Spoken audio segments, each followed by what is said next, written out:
Fear et Hunger te met la pression dès le début, il faut faire les bons choix à l'introduction, voici les choix optimaux quand tu joues le mercenaire. Donc tu as trois choix au début, soit être un voleur, soit être un cambrioleur, soit avoir une honnête vie. Voleur, ça te permet de voler, cambrioleur de lockpicking, donc de crocheter les serrures. Et honnête vie, c'est d'avoir des sous. Des sous, c'est pas une bonne idée, il faut prendre lockpicking, c'est le plus utile. Même si vol peut être utile, mais lockpicking permet de débloquer facilement le vol. Deuxième choix, il faut abandonner ses camarades pour prendre escape plan, qui est beaucoup plus utile que l'autre option. Et en dernier choix, c'est le dash, parce que c'est ce qui permet de rendre son personnage 2 fois plus rapide alors que les autres options, ça permet juste d'avoir soit un peu de nourriture, soit un peu de soins, donc beaucoup moins utile que le dash qu'on voit là effectué à l'écran. On voit que le perso va tout de suite beaucoup plus vite. Le perso va beaucoup plus vite, ce qui est vraiment ce qui rend le jeu beaucoup plus agréable. Abonne-toi à Pouce Bleu, des vidéos tous les jours sur le lore de Fear and Hunger. On a vu comment bien commencer avec le mercenaire, on a vu comment bien commencer avec le Dark Prêtre, et là on voit comment bien commencer avec l'Outlander dans Fear and Hunger. Attention, ce jeu contient des scènes extrêmes de violence, de sexe, etc. etc. Toujours bien jouer l'intro est extrêmement important dans Fear and Hunger, je ne le répéterai jamais assez. Donc on commence avec l'histoire effectivement de l'Outlander qui lui cherche le garde afin de se venger. Le garde est en équipe avec la chevalière et ils auraient massacré toute sa famille, donc lui il veut se venger. On conseille, merci à Frappolo94, hein, je me suis vraiment inspiré de lui pour ces vidéos, lui il conseille plutôt de commencer avec l'arc et les flèches plutôt qu'avec l'épée. Donc on va suivre son conseil, on va plutôt commencer avec 5 flèches, du coup c'est 5 ou 3 flèches, et avec un petit arc qui est fourni donc en choisissant la réponse du dessus, effectivement. Et puis on peut bien sûr se douter que si la chevalière et Griffith, le garde, ont massacré sa famille, lui il veut se venger, et bien sûr c'est encore grosse référence à Berserk je pense. Donc là on peut avoir ce short et ses arrows, donc les flèches, hein, très très cool. On continue à en apprendre sur l'histoire de le garde. Donc là, il vaut mieux dévorer les camarades afin d'apprendre la compétence d'ivour. Il me semble que ça rend de la vie ou que ça rend quelque chose quand on dévorera les monstres. Donc là, deux choix encore qui vont se mettre à nous. Frappolo lui déconseille, il conseille de ne rien toucher, hein, c'est un peu drôle. Ne rien toucher effectivement.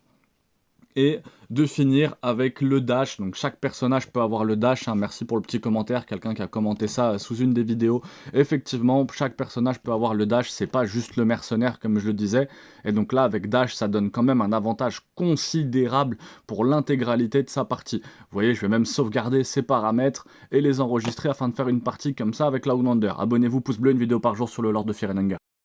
Comment optimiser son Dark Prêtre dès le début du jeu, dès l'introduction. Si vous avez déjà joué à Fear and Hunger, le jeu commence en vous demandant est-ce que vous souhaitez faire l'introduction. Bien évidemment, il faut la faire, car cette introduction détermine vos skills dès le début de la partie. Donc faire les bons choix dès l'introduction peut déjà vous donner un avantage sur tout le reste de la game. Donc, surtout avec un avantage comme on a vu pour le mercenaire sur une autre vidéo, avec le dash qui peut vraiment changer l'intégralité de votre partie. Ça vous permet aussi d'en apprendre un peu plus sur le lore du jeu. Donc là on apprend toute l'histoire du Dark Prêtre et on va avoir deux choix pour commencer avec le Dark Prêtre. En haut, nécromancie, et si vous acceptez votre défaite, ça va être devenir le maître des insectes. La nécromancie est très utile, mais il vaut mieux devenir le maître des insectes, ce qui nous permettra derrière de débloquer le dash également. Le dash étant très utile, surtout si vous avez vu la vidéo sur le mercenaire. Donc là, on met quickly left, on part du temple pour débloquer l'alchimie volume 1 directement. On vaut mieux prier le dieu de la mort. Là, en fonction du dieu que vous allez prier, vous allez avoir l'affinité maximum avec ce dieu-là. Il vaut mieux bien sûr prier le dieu de la mort, hein. On joue le Dark Prêtre quand même, donc faut rester cohérent. Et en dernier choix, comme pour le mercenaire, vous pouvez choisir de soit stocker un item de soin, un item de nourriture. Il vaut mieux choisir Rush directement afin d'obtenir la compétence Dash. Je sais, c'est très contre-intuitif, j'ai fait beaucoup de parties où je stockais plutôt des items de soins, et en fait, il vaut mieux mettre Rush. Ça vous permet d'avoir le Dash, et vous voyez, mon Dark Prêtre va beaucoup plus vite. On va aller voir ses compétences, vous allez voir qu'il a la compétence Dash, qui reste une compétence très utile dans le jeu. Surtout pour aller récupérer le garde. N'hésitez pas à vous abonner, pouce bleu, une vidéo minimum par jour sur le lore de Fear and Hunger. Là, on est plus à 4-5 vidéos par jour. Donc n'hésitez pas à vous abonner, pouce bleu, et merci à tous pour le soutien. Optimiser la chevalière dès le début de Fear and Hunger, dès l'introduction, très important.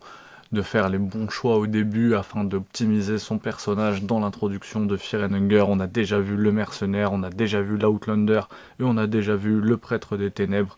Il manquait plus que la chevalière Casca pour finir la série, donc on va voir ça tout de suite. N'hésitez pas à vous abonner, pouce bleu, tous les jours des vidéos sur le lore de Fear and Hunger.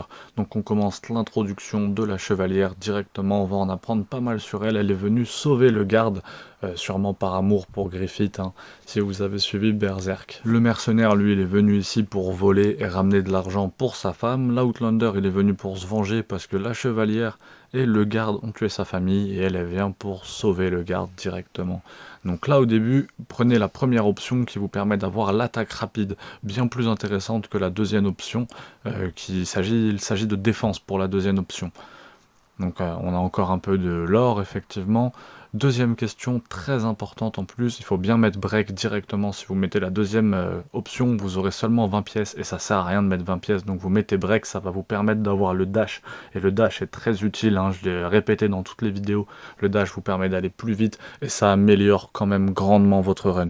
Donc on a encore un peu de lore effectivement, donc ça après vous pourrez le lire tranquillement, soit sur la vidéo en mettant pause, soit ça sera bien d'ailleurs sur la vidéo en mettant pause et vous faites replay pas mal de fois, soit sinon vous-même en faisant une partie, valait mieux prendre la deuxième option. Là j'ai pris la longue épée, en fait la deuxième c'est la lance, et la lance est plus puissante que la longue épée. Vous pouvez prendre l'épée hein, si vous avez envie de vous compliquer la vie comme moi, mais sinon prenez la lance qui est bien plus puissante. Et là il faut mettre rush, voilà, et comme ça vous avez le dash. Et là vous avez la chevalière optimisée, alors pas optimisée parce que là elle a l'épée, mais si vous avez pris la chevalière avec la lance, elle est optimisée. Abonne-toi, pouce bleu, des vidéos tous les jours sur le lore de Fear and Hunger.